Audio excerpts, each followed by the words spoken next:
VHP కార్యక్రమంలో ఇటీవల వివాదాస్పద వ్యాఖ్యలు చేసిన అలహాబాద్ హైకోర్టు న్యాయమూర్తి జస్టిస్ శేఖర్ యాదవ్పై అభిశంసన తీర్మానం ప్రవేశపెట్టేందుకు ప్రతిపక్షాలు సిద్ధమయ్యాయి.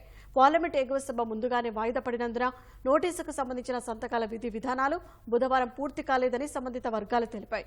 నేడు కనీసం 50 మంది ఎంపీల సంతకాలు సేకరించి కొద్ది రోజుల్లో నోటీసుతో ముందుకు వెళ్తామని ప్రతిపక్ష నేతలు చెప్పారు.